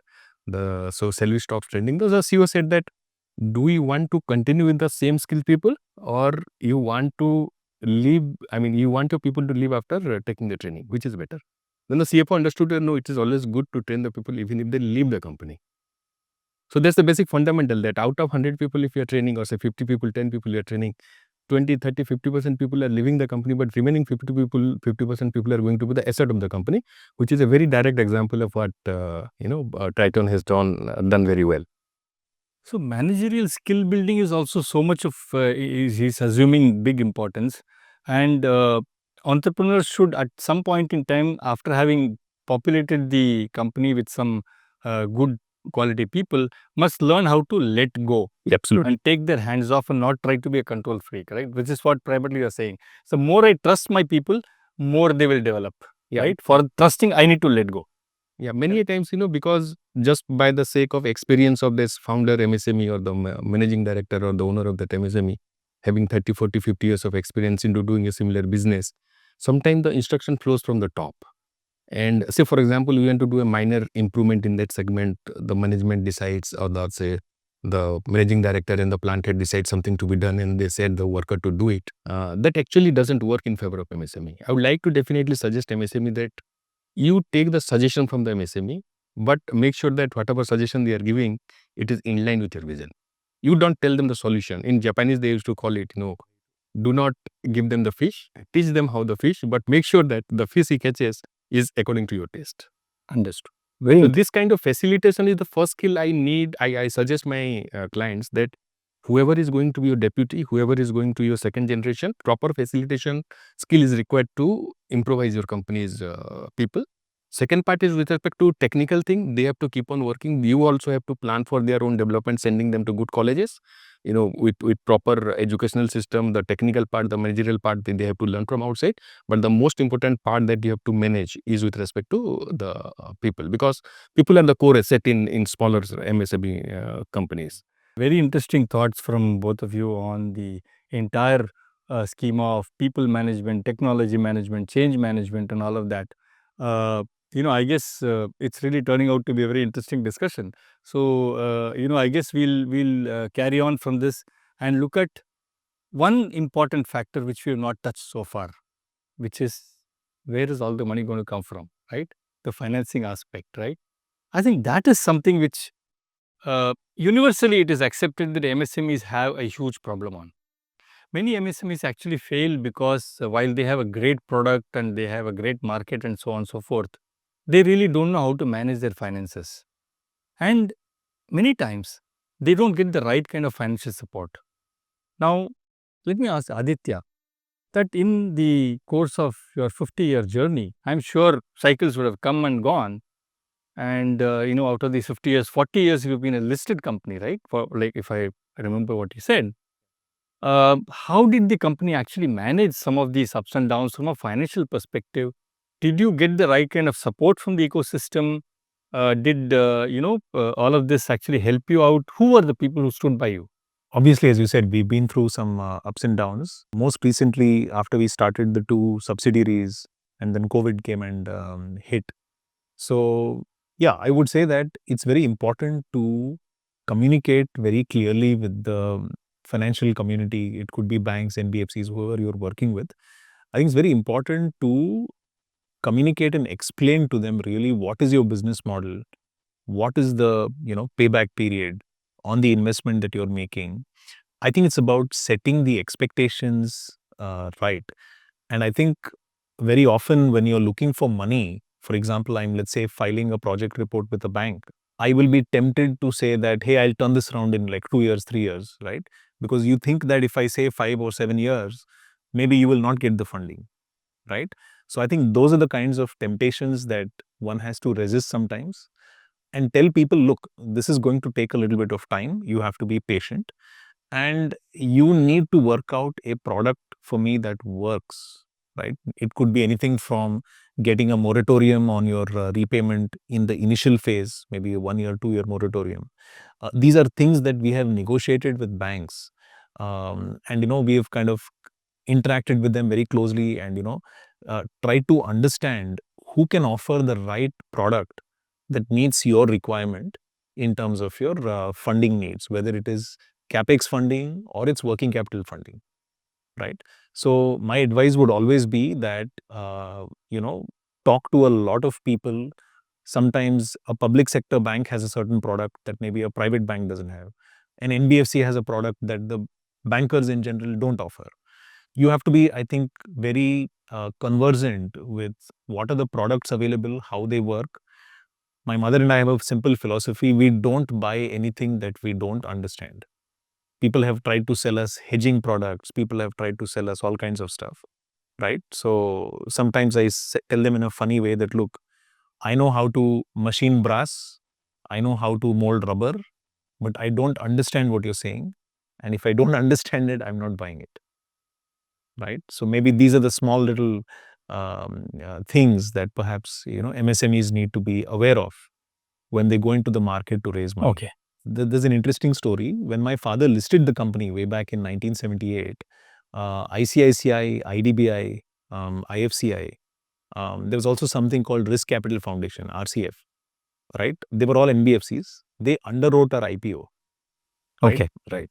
So in those days, after our IPO happened, a lot of them had a significant stake in the company, right? Because only a small portion actually got subscribed by the general public, and the rest, because they had underwritten it, they ended up becoming major shareholders. So that was our first brush with the NBFC world, I would say. You did have NBFCs as your shareholders as well, right? Yes. Yes. And then later when they turned into banks, they started selling the shares in the open market because the banking regulations don't allow them to hold significant stakeholding in their client companies. So they sold out eventually. Interesting. Now, obviously, whether it is a bank or an NBFC or whatever, as I mentioned a while ago, you can have a great product, but if you don't have proper finances, it's a problem, right? Do you see some companies actually struggling across? Do they really know what to do? Most of the company who use touch base with us, they generally come up when they are having certain issues. Many times the issues are related to, say, cash flow, because they are not able to deliver in time, or maybe they have already delivered, the payment hasn't come to them. It's almost 70% company faces this kind of issues more often. Being an expert, you as an BSc Finance and specifically focusing for MSME, what would you suggest that how these MSME companies should focus or take care of the challenges they are not sure when they are going to face what kind of challenges, specifically related to working capital management, cash flows and all these things? I think you said the right thing, because I think the working capital management is the biggest challenge that any MSME in our country really faces, because usually the cash flow cycles are very long, right? People don't necessarily pay you on time, or you don't get the right kind of supplier credit. So therefore, you're always going to be very high as far as your working capital gap is concerned. While there are rules like that 45-day rule where an MSME has to be paid and so on, many times there is a default in happening in doing that, and therefore it becomes a bit of a problem for an MSME to manage its working capital cycle. Typically what people end up doing is that they borrow at a very high cost to bridge this gap, and therefore end up becoming unprofitable at some stage, right? This is number one. The second thing is that when it comes to expanding, and this is a very fatal error a lot of these people do, that I want to add on, let's say, modernize a new machine, right? Or buy up a new machine to increase my capacity, or to retire an old machine and replace it with a new technology one. I end up diverting working capital towards purchasing of the machinery, right? So what happens, as it is, I am stretched as far as working capital is concerned. Further, I dig a hole for myself by diverting the working capital into purchase of a machinery, and the problem becomes really acute, and therefore I am not able to pay up my loan EMIs on time, and so on and so forth. So these are some of the things that people make a mistake. So when we talk about working capital management or cash management, it is a very important skill that MSMEs need to focus upon. Principle number one, make sure that you collect your sales on time as far as practicable. So selling doesn't mean that your journey is ended. Only when the money comes into your coffers is the sale process over. So you have to be very sharp on your collections. You have to stretch as far as practicable your creditors are concerned. So you bring down the working capital, take as many cash discounts as you can, let go of a little bit of profit, but you get the money upfront. It makes a lot more sense. Never borrow for a purpose which is not clear, right? People tend to borrow and put money into share market, and that is a strict no-no, right? So because you're diverting money out of a productive use into something which is unproductive. The other thing people do is, when they start to make some profits, first thing the tendency is to let me buy some land, which is a completely illiquid asset. So don't divert your cash flows into buying a piece of land, unless if you're trying to set up a factory on itself. That's a different issue. Unproductive land usage is something that you should avoid.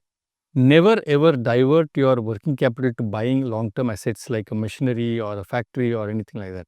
So some of these basic principles, if an MSME takes care of, they will never be short of working capital or cash. This is a very important thing that people have to focus upon.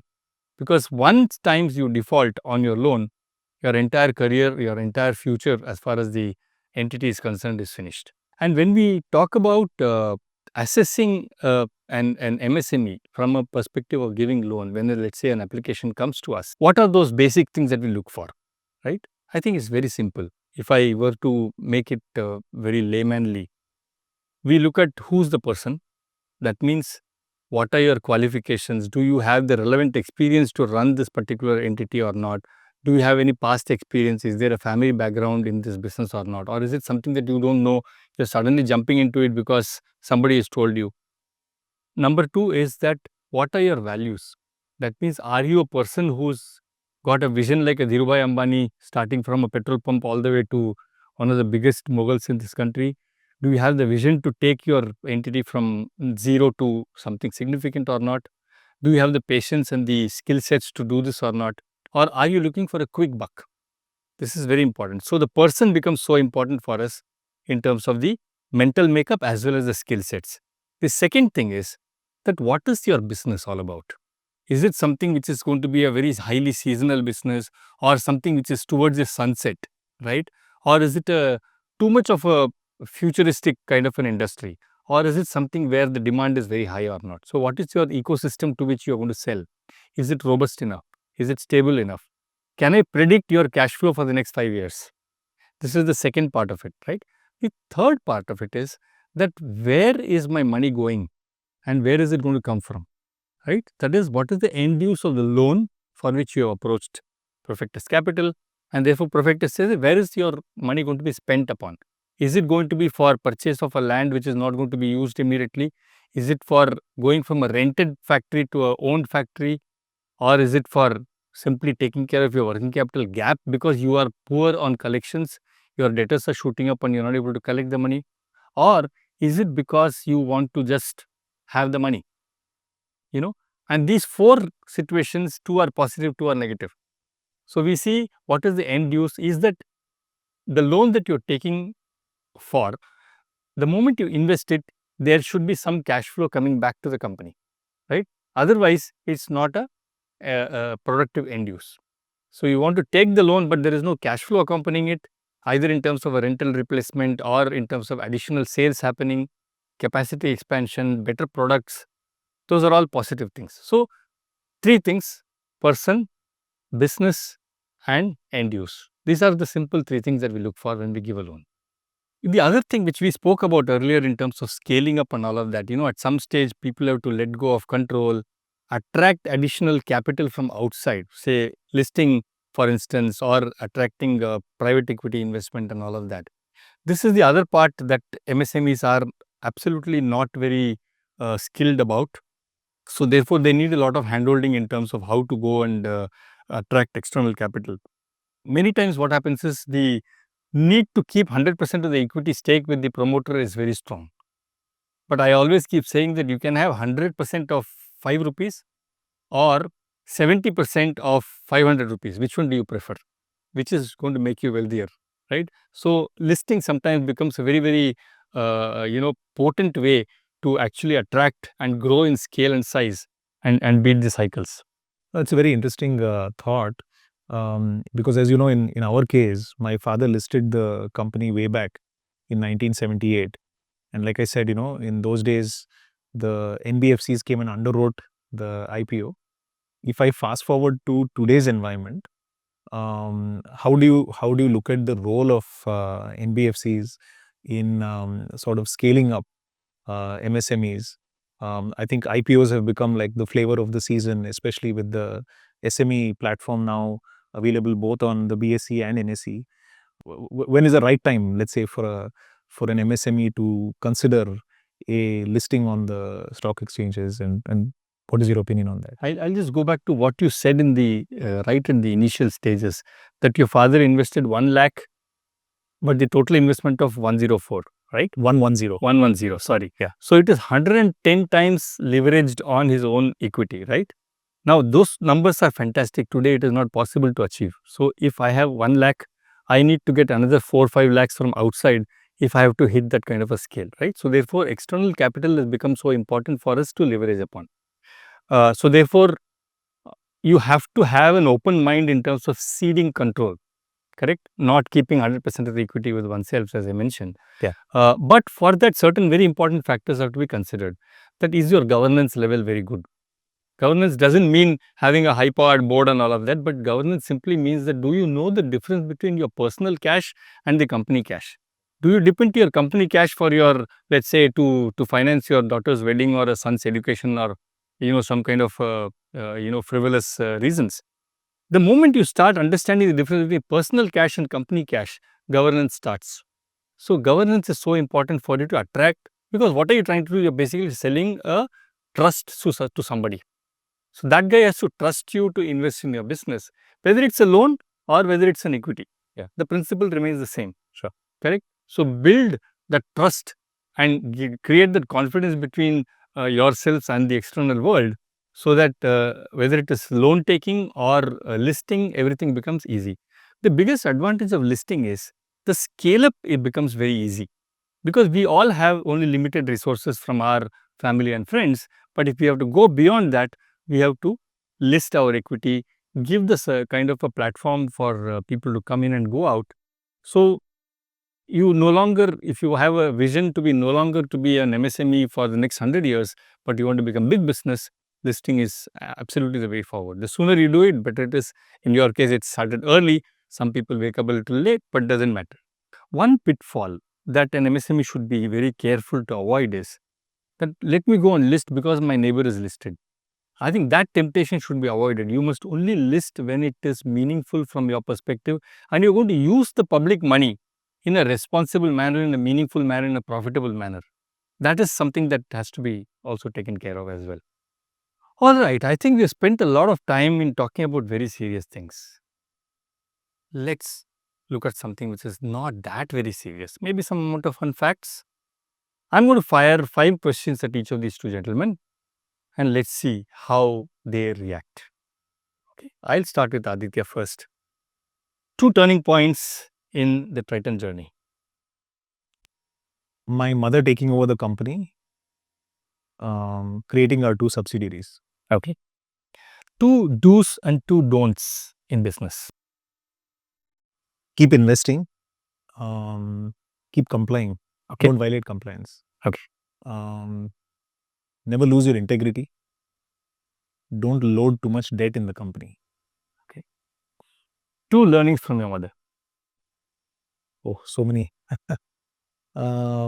Humility, number 1. Perseverance, number 2. 2 books that you would recommend to all of us. Okay, there's a very old book. It's a 1988 publication. It's called Maverick by Ricardo Semler. Quite appropriate for a lot of MSMEs, I would say. Built to Last, Jim Collins. 2 business leaders that you would like to follow. I follow a lot of people. Rajiv Bajaj. Okay. Bhaskar Bhatt, Titan. Interesting. And when do we see, following these 2 gentlemen, you crossing 1,000 crores? Soon. That's interesting. Very, very political statement coming from a listed company, not opening his cards at all about the future prospects of the business, but giving a positive outlook all the same. You don't have all those kinds of constraints. You're not a listed entity, so you can be a little more open, I suppose. Top 5 must do for businesses. Maintain cash flow, focus on the people, identify the right problem to be solved, identify the opportunities lying outside your factory. 5th one, open your mindset. 2 failures that you have seen entrepreneurs committing. First one is focusing on multiple things to do it simultaneously, same time. Second part is not clear about having what vision or the targets they want to achieve. 2 pieces of advice that you want to give to all our MSME friends. Do not strive to be very perfect. Second part, make sure that you don't have to do everything by of your own. Okay, so delegate. Okay, 1 mentor that you want to take classes from. Fortunately, he's my classmate and my other director, Nitin Kumar. Okay, a little bit about him. Yeah, we both were classmates, of course, but background of him, he is of course very well educated. We are of same age, and he's a visionary. He's looking into multiple things what the industry needs, and we keep on changing our approach, methodologies, new services, new product based on his guidance. 2 things that you learned from your customers. First one customer told me, basically from Bombay, that how do you respect the quality, that it should be like when the cultural quality specifically, that it should be like when you go to the temple, automatically nobody tells you to open up your shoes, but you open up your shoes. That is about the quality. And second part is about how to maintain integrity. Okay, quality and integrity. 3 things that no MSMEs should commit in terms of mistakes. Yeah, never cheat the customer. Make the proper planning before implementation. And third one is always take feedback. I think we spent a good amount of time trying to learn from you gentlemen. I think it's been a real eye-opener for me at least, I'm sure. I'm quite sure our viewers also would have a positive feedback on the kind of things that you have shared. But I must say, awesome, sharing of information, awesome experiences that you people have, which you have given to us. I'm quite sure we have lots and lots of takeaways as far as today's podcast is concerned. Thank you so much. Thank you so much for being with us on Progress Mantras with Profectus Capital. You can also tune into our YouTube channel and subscribe to it to get more such episodes. See you.